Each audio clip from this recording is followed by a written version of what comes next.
क्या organ donate करना सही है?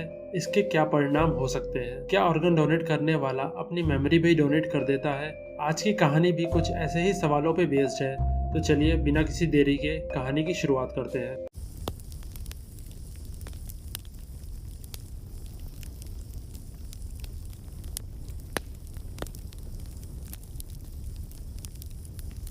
कहानी की शुरुआत में हमें एक लड़की के चिल्लाने की आवाज़ सुनाई देती है और फिर एक डरावनी स्पिरिट उस लड़की पे हमला कर देती है और ये सीन यहीं पर ख़त्म हो जाता है। अगले सीन में हमें एक लड़की दिखाई जाती है। इसका नाम सिडनी होता है। सिडनी देख नहीं सकती क्योंकि उसने 5 साल की उम्र में ही अपनी आंखें खो दी थी। सिडनी ओपेरा में वायलिन बजाने का काम करती थी। वो अपने घर जाती है और ठीक आधी रात को उठ जाती है और अपने पास्ट के बारे में सोचने लग जाती है। अगले सीन में दिखाया जाता है कि सिडनी की आंखों का ऑपरेशन हो गया है। पट्टी खुलने से पहले सिडनी के पास एक एलिसिया नाम की लड़की आती है। इस लड़की को ब्रेन ट्यूमर था। सिडनी अपनी बहन हेलन के साथ डॉक्टर के पास गई थी। आज सिडनी अपनी आंखों से पहली बार देखने वाली थी। डॉक्टर्स उसकी आंखों पे से पट्टी हटाता है। सिडनी को सब धुंधला सा दिख रहा था। डॉक्टर्स कहते हैं कि ये नॉर्मल है और फिर हेलन वहां से चली जाती है। रात को सिडनी देखती है कि उसकी साइड बेड वाली पेशेंट उठ के किसी के साथ जा रही है। वह उसका पीछा करती है पर बराबर ना दिखने के कारण वह उसके पीछे नहीं जा पाती। लेकिन थोड़ी देर बाद कॉरिडोर में उसे कोई अपने आसपास घूमते नजर आता है और वो घबरा जाती है। अगली सुबह सिडनी नर्स से पूछती है तो वो बताती है कि उसके साइड वाली पेशेंट की कल रात को ही डेथ हो गई है।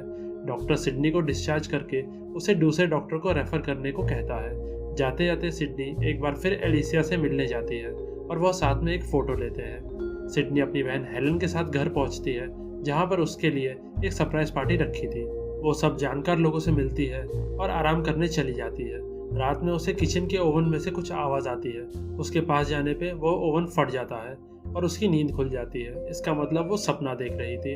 अगली सुबह सिडनी डॉक्टर पॉल के यहाँ पर जाती है जिसको पुराने डॉक्टर ने रेफर किया था। डॉक्टर पॉल उसके साथ कुछ वक्त बिताता है उसे समझने के लिए।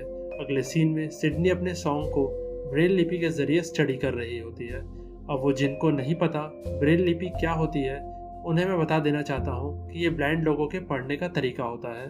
इसी बीच उसे कमरे के बाहर किसी के होने का एहसास होता है बट जब वो जाके देखती है तो वहाँ पर कोई नहीं दिखता।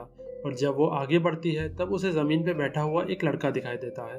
पूछने पर वो कुछ नहीं बोलता और अचानक से गायब हो जाता है। अगले दिन वायलिन बजाते हुए सिडनी का ध्यान कहीं और था। उसका मास्टर उसे कॉफ़ी पे ले जाता है और नर्वस ना होने के लिए कहता है। पर जैसे ही वो ड्रिंक लेने के लिए जाता है सिडनी को एक औरत दिखाई देती है जो कि उस पर हमला कर देती है और सिडनी वहां से चली जाती है। उस रात सिडनी को अजीब से विजन्स आ रहे होते हैं और वो उठ के देखती है कि उसके कमरे में एक चेयर और एक रस्सी पड़ी हुई है। अगले दिन वो डॉक्टर पॉल से मिलने जाती है। उसकी रिपोर्ट्स नॉर्मल थी पर सिडनी डॉक्टर पॉल को बोलती है कि मुझे कुछ अजीब सा दिख रहा है। पर डॉक्टर उसकी बातें नहीं मानता जिस पर सिडनी नाराज हो जाती है। रात में जब वो टीवी देख रही होती है तो उसके कमरे में धुआं आता है। दरवाजे के बाहर झांकने पे उसे एक काली स्पिरिट दिखाई देती है। धुआं ज़्यादा होने के कारण उसे सांस लेने में दिक्कत हो रही थी और अचानक से एक जलता हुआ आदमी उस पर हमला कर देता है और वो नींद से जाग जाती है। इसका मतलब ये भी एक सपना ही था। बट वो देखती है कि उसके हाथ पे वुंड्स के निशान हैं। वो घबराकर हेलन को कॉल लगाती है और रास्ते में जाते वक्त एक लड़की से टकरा जाती है जो कि उसके आर पार चली जाती है। कुछ दूर उसी लड़की की लाश पड़ी होती है और उसकी स्पिरिट को दूसरी स्पिरिट अपने साथ ले जाती है। वो डॉक्टर पॉल को कॉल लगाती है और एक होटल में चली जाती है।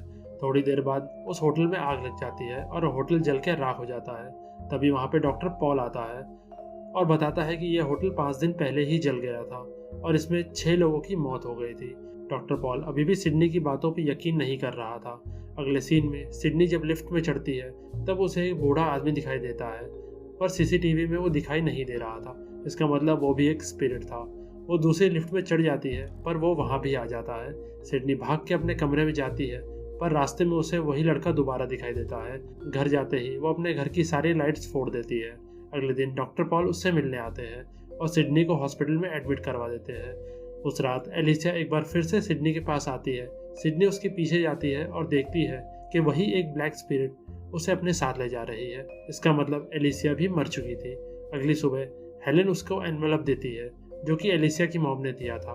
उसमें वही फोटो थी पर वो फोटो देखते ही सिडनी अपने आप को पहचान नहीं पा रही थी। वो कहती है कि ये कौन है और इतना कह के वो मिरर में देखती है और उसे किसी और की ही फेस नज़र आता है।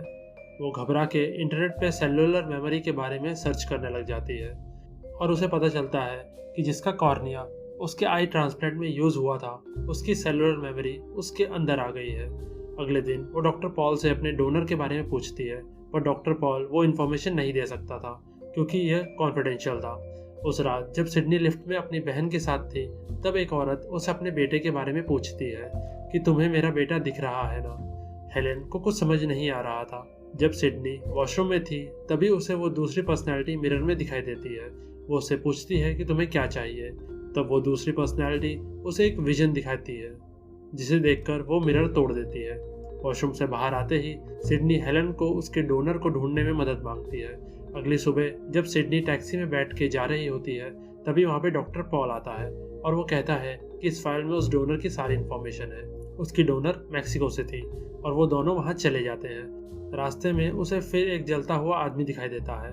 वो गाड़ी रोक के उस गांव में चले जाते हैं और वहाँ खेल रहे बच्चों से वहाँ के बारे में पूछताछ करते हैं कि तभी एक बच्चा वहाँ क्या हुआ था उन्हें बता देता है। फिर वो लोग उसके डोनर के घर जाते हैं। वहाँ उसकी माँ अकेली रहती थी। सिडनी उसे उसकी बेटी के बारे में पूछती है। सिडनी को देखते ही उसे अपनी बेटी दिखाई देती है क्योंकि सिडनी में उसकी बेटी की आंखें लगी थी। उसकी माँ बताती है कि उसकी बेटी को भी वैसे ही विजन्स आते थे, पर लोग उसे पागल कहते थे। उसकी बेटी को भी फ्यूचर प्रेडिक्शंस आते थे। और तभी सिडनी को ब्लैक स्पिरिट दिखाई देती है और उस लेडी को दिल का दौरा पड़ जाता है। अब पिक्चर पूरी साफ थी। इसका मतलब जब जब वो ब्लैक स्पिरिट दिखाई दे, समझ लेना कि किसी न किसी की मौत आसपास ही है। वो लोग उस लेडी को हॉस्पिटल ले जाते हैं, पर सिडनी घर पे ही रुक जाती है और घर को चेक करने लग जाती है। वो उस लेडी के बेडरूम में जाती है और उसे फिर एक विजन आता है जिसमें एक फैक्ट्री में लोग काम कर रहे हैं और सिडनी की डोनर वहां जाके सबको बोलती है कि फैक्ट्री में आग लगने वाली है। और थोड़ी ही देर में वहां एक भयानक आग लग जाती है जिसमें उस लड़की की मॉम को छोड़कर सब लोग मर जाते हैं। अब सिडनी की आंख खुलती है और वो बेसमेंट में जाती है। वो वहां देखती है कि उसकी डोनर अपने आप को फांसी लगा रही थी। वो उसे बचा लेती है, पर वो उसके डोनर की स्पिरिट थी। तभी वहां डॉक्टर पॉल भी आ जाता है और वो देखता है कि सिडनी किसी से बातें कर रही थी, पर उसे वो दिखाई नहीं दे रही थी। फिर वो दोनों वहां से चले जाते हैं और रास्ते में डॉक्टर पॉल बताता है कि उसकी डोनर की मॉम बच नहीं पाई। रास्ते में पुलिस चेकिंग चल रही होती है। अब उन्हें पूरी रात वहीं रुकना होगा। तभी सिडनी को दोबारा बहुत सारी ब्लैक स्पिरिट्स दिखाई देती है। इसका मतलब वहाँ कोई बहुत बड़ा हादसा होने वाला था और काफ़ी जाने जाने वाली थी। सिडनी पैनिक होकर सबको वहाँ से हटाने लग जाती है और देखती है कि वहाँ एक गैस कंटेनर खड़ा हुआ है, यानी इसी की वजह से हादसा होने वाला है। वो सबको आगाह करती है और तभी एक गाड़ी प्रोटोकॉल तोड़ के आती है और सीधे कंटेनर से टकरा जाती है और वहाँ एक भयानक विस्फोट होता है। पर एक छोटी सी बच्ची जो कि अभी भी बस में फंसी हुई थी, सिडनी उसे बचाने के लिए जाती है, पर गाड़ी के कांच सिडनी की आंखों में चले जाते हैं। अगले सीन में डॉक्टर पॉल सिडनी को बोलता है कि तुमने सबको बचा लिया, पर अब सिडनी वापस से देख नहीं सकती थी, मगर उसने जीने का मकसद ढूंढ लिया था और वो था दूसरों की मदद करना। और कहानी यहीं पे ख़त्म हो जाती है। तो दोस्तों, आपको इस मूवी की स्टोरी कैसी लगी? Do let us know in the comment section below और इस वीडियो को लाइक, शेयर और सब्सक्राइब करना ना भूलें। Till the next video, bye bye.